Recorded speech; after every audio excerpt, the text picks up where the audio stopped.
Hello, everybody. My name is Joshua Burney, aka Joshua B. I'm the public speaking rapper with an English degree. And if you're thinking if I'm joking, ain't no Joshua with me. See, I'm a goat, not a rat. I don't do this for cheese. And I want to welcome you all to Profit and Loss, where our number one objective is to share information and lessons so that way you are empowered to overcome the obstacles that you face in your life as you build a business and maintain everything else around you. Well, that's the thing that I'm learning constantly. And one of the lessons that I'm being reminded of is we just have to get better. So yesterday I went to go speak to the kids. If you don't know, not only do I own a car rental business, but I also do public speaking. And part of that public speaking is yes, I provide a course that can be purchased where I give you over 15 lessons of public speaking, constantly being updated. I also provide classes and do professional development in that area.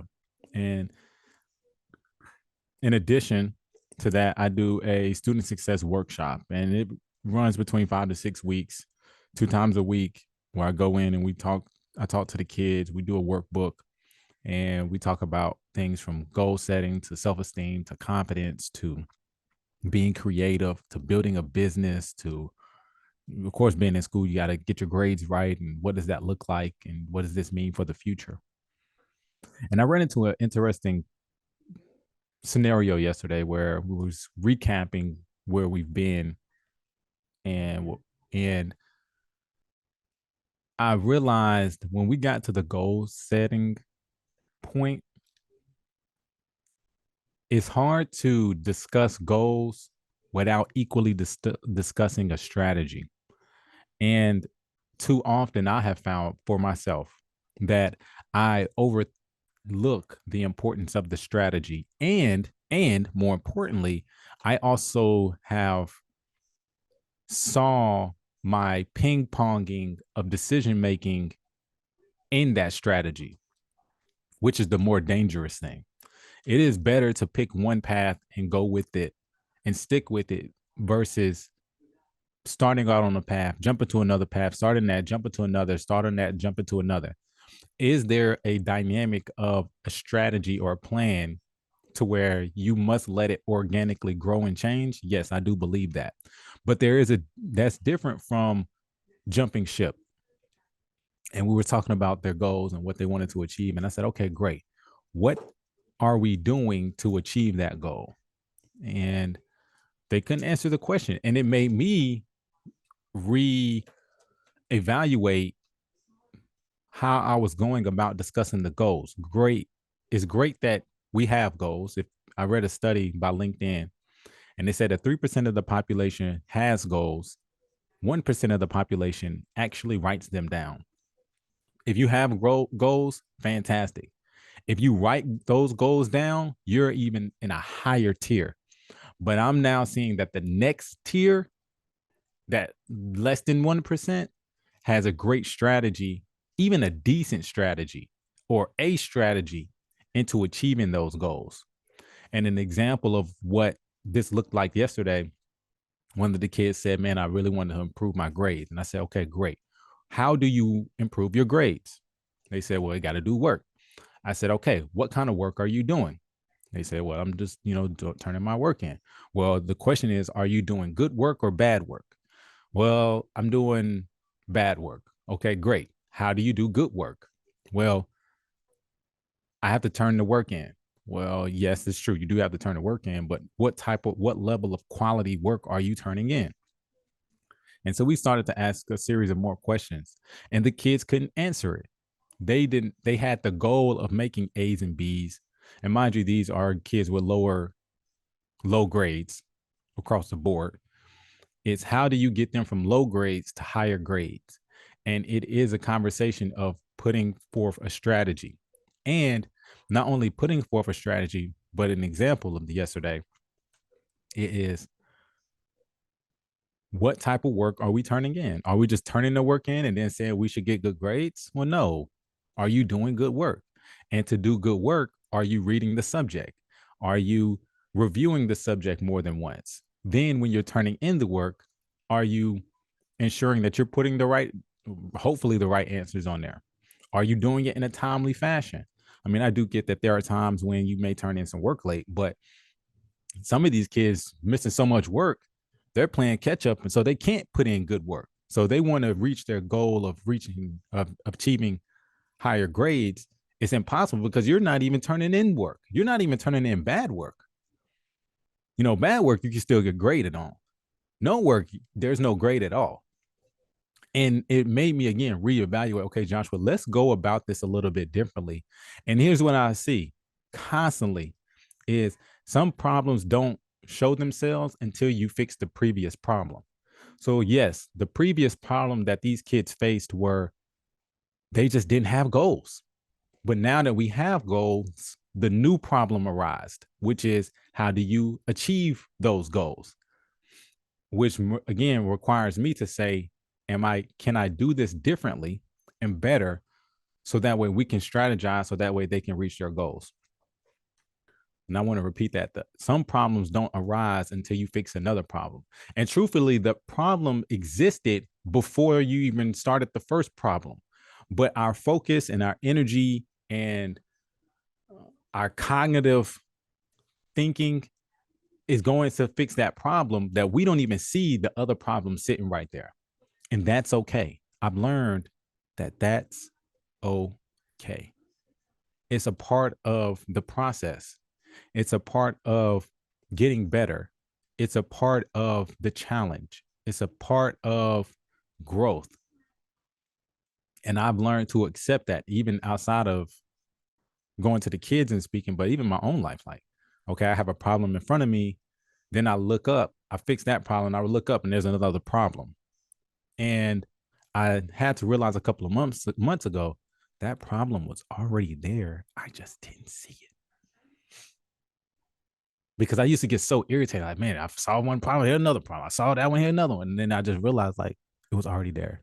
I just didn't see it because I already had that other problem in the way. Maybe you need to evaluate your life. Or is there a problem? And if there's a problem, great. Let's figure that out. But no, once you figure that out, another problem that was already there will come to light. And it's going to constantly challenge me and you to get better. You know, it's funny. One of the kids told me yesterday, we were just having genuine conversation, and he was like, I just want the best. I want the best. And I was like, okay, like, what do you mean? Well, I want to do this because I just want the best. I want the best of the best. And I said, okay, let me ask you a question. What are you going to do to become the best? And I use my example, right? Because we had the conversation about public speaking, and he said that when I get into a group of 5 people, I'm freezing up, let alone more than thousands. So I'm definitely not going to do that. And I told him, I said, I mean, honestly, it's just a growth thing. I started public speaking when I was 7. And what did that look like? I didn't start off in large groups of people, in front of large groups of people doing well. It was really, I mean, technically I did start off with larger groups because, you're doing school stuff like chorus and really it was chorus at that moment in time. Then I started doing talent shows. It was when I got to about 800 or so when I failed in front of that many people. And I was truly embarrassed. And I said, the thing is, like, you have to keep going past that, like past the embarrassment. You have to be willing to look bad in front of people. And then I said, well, at that point in time, I've now done public speaking every day for the last 20 years. And what does that look like? And he said, well, I want to be the best of the best. I said, well, then you have to be willing to work every day at this for a long period of time. And then I still have to say, and I'm still not the best. Now, my goal is to be one of the greatest public speakers to ever walk the face of the earth. That's a personal goal of mine. I can't be number one. I can't be number one. And the reason why I can't be number one is because Jesus is the best public speaker ever to walk the face of the earth, like, period. So at most, I can be 2. And yes, I know there's a lot of people in front of me. So I know somebody's thinking like, well, you got to do this and you got to be there. You got to beat this person. You got this. And Abraham Lincoln got one of the best speeches ever. Yes, that may be true. But I have a goal. That's my personal goal. You don't have to like it. You don't have to agree with it. And I'm not looking for your approval. It's just, this is the thing that I dedicated my life to. And if you put me up against a lot of other people, a lot of other people have said I would have did a better job because that's where I'm the most comfortable, where I feel the most at home. I made the stage my home. And if you want to get really good at public speaking, you have to make the stage your home. And you, again, have to be willing to fail in front of people. You have to be willing to look crazy because there are times I honestly forgot what I was saying.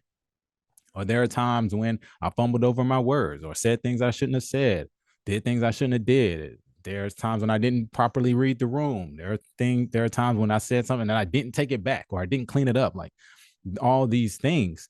And you have to be willing to endure that to become the best. And that's just the best in the public speaking field. You know, my goal for Brownstone is to be one of the largest on the East Coast. And then as I constantly work this business, understanding what that means and what I'm really asking for to be the best, one of the largest on the East Coast. And so we have to ask ourselves, what are we asking for? Because what we're asking for would dictate what we have to endure to get it. If I want to be one of the greatest speakers ever to walk the face of the earth, Joshua, keeping in mind what you're looking to endure, let alone what have you endured, but there's even more to endure. And so we must constantly keep asking ourselves this: building a business, how big are you trying to build your business? We know that, I've shared it plenty of times. My goal is to do $4,896,135,137.82 in year 20. I've already planned 20 years out. I've already planned it. And where I am now is not where I'll be in 10 years, let alone 20. But I have to constantly remind myself, Joshua, you have to get better. And I also told that young man, read. And here's the reason why reading is beneficial, because reading gives you just the information. There's people who did it. They have information. You can read it to gain that information. So when you come up in that situation, you'll be properly prepared to be able to handle it. And that's what I say, read. There's just a lot of information out there. Geez, there's a lot of information out there. But being the best is, it's also just an ever going journey. There's people who's reached the pinnacles, but if you're constantly trying to get better, there's no pinnacle. And you look up and you're like, top speaker in North Carolina. Never saw that coming, right? Just working it. So let's recap. 1, we have to constantly get better. 2, we must have goals. 3, we must properly learn to strategize with those goals and letting that plan organically grow. 4, I'm going to say, if you want to be the best, know that you're going to have to endure some things. You're going to have to endure just as much pain as you want the glory. And 5, just get more information. There's just more information, No matter what industry that you're in, I happen to be in the transportation industry from the rental side. I'm also in the professional development education side from the speaker side. So there's just more information to learn, and just keep learning, because that's going to constantly help you get better. For as good as your good is, your best can get better. As good as your good is, your best can get better. And I think that's a beautiful thing about humans. So with this, that's all I have. I hope that you all have a productive and profitable day. And I thank you for tuning in to another episode of Profit and Loss. My name is Joshua Burney, aka Joshua B, the public speaking rapper with an English degree. And I'll see you next time. Have a good day.